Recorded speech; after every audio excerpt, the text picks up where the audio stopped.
Hi and hello! Ayan!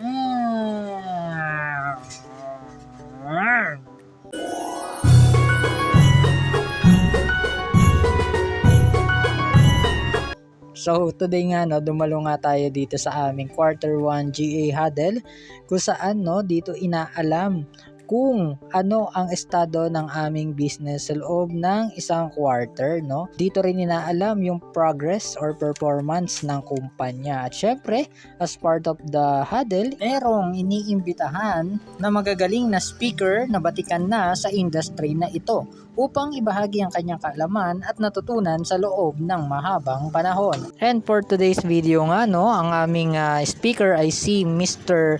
MDRT Lee Harvey David, no, na lagi naming nire-repost yung mga post niya.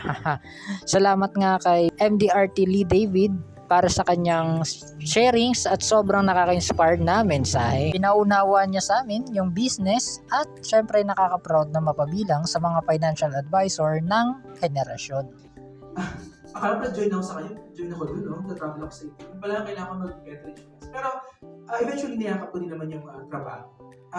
Ito yung bigay sa akin ng gusto ko talaga. Time freedom. That's so priceless. Una, income eh. Bigla ko na-realize sobrang halaga ng time freedom nung nasa BPO ako na at syempre, lahat kami ay taimtim na nakikinig. Yan.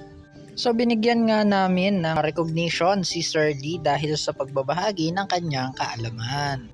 Kung interested nga kayo no na malaman yung mga financial ideas na sinishare ni MDRT Lee, no, punta lang kayo sa kanyang page na Redefining Filipinos. Ayan. At syempre, dadako na tayo sa exciting part. Ang kainan. Ayan, yung pinaka-aabangan natin. Ay. Feature nga muna tayo with our teammates, no? Mga financial advisors na makikita mo yung ngiti. Ayan, napakaganda ng mga ngiti. At syempre, hindi mawawala ang required na mirror selfie natin.